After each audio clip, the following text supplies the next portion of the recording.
السلام علیکم ورحمۃ اللہ وبرکاتہ۔ مجھے امید ہے کہ آپ سب دوست خیریت سے ہوں گے۔ اللہ تعالیٰ ہمیں آسانیاں عطا فرمائے اور آسانیاں بانٹنے والا بنائے۔ میرے دوستو، اللہ تعالیٰ نے ہمیں اس دنیا میں ایک خاص مقصد کے لیے بھیجا ہے، اور خاص مقصد کے لیے خاص تیاری ہوتی ہے، اور خاص تیاری جو ہے وہ نماز، روزہ اور دین کے احکامات ہیں۔ میرے پیارے دوستو، ایک دفعہ ہمارے پیارے نبی حضرت محمد صلی اللہ علیہ وسلم ممبر پر تشریف لے جانے لگے تو پہلی سیڑھی پر پاؤں رکھا تو آپ صلی اللہ علیہ وسلم نے فرمایا آمین۔ دوسری پر پاؤں رکھا تو آپ نے فرمایا آمین۔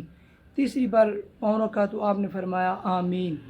پھر خطبہ دیا تو اس کے بعد صحابہ نے آپ صلی اللہ علیہ وسلم سے پوچھا کہ اے اللہ کے پیارے نبی، آپ نے آمین کیوں کہا؟ تو آپ صلی اللہ علیہ وسلم نے فرمایا کہ جب میں نے پہلا پاؤں سیڑھی پر رکھا تو جبرائیل علیہ السلام تشریف فرما تھے، تو انہوں نے دعا کی کہ برباد ہوا وہ شخص جس نے رمضان کو پایا اور اپنی مغفرت نہ کر سکا۔ مطلب یہ کہ رمضان میں اپنے روزے نہ رکھ سکا اور عبادات نہ کر سکا۔ دوسری پر پاؤں رکھا تو جبرائیل علیہ السلام نے فرمایا برباد ہوا وہ شخص جس نے والدین کو بڑھاپے کی حالت میں پایا اور اپنی بخشش نہ کروا سکا۔ میں نے کہا آمین۔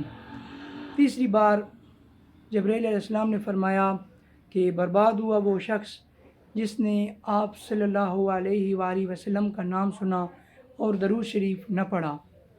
تو میرے پیارے دوستو، یہ بہت بڑی فضیلت ہے ان لوگوں کے لیے جو درود شریف کثرت سے کرتے ہیں اور استغفار آخرت کی تیاری کرتے ہیں اور اپنے والدین کی خدمت کرتے ہیں۔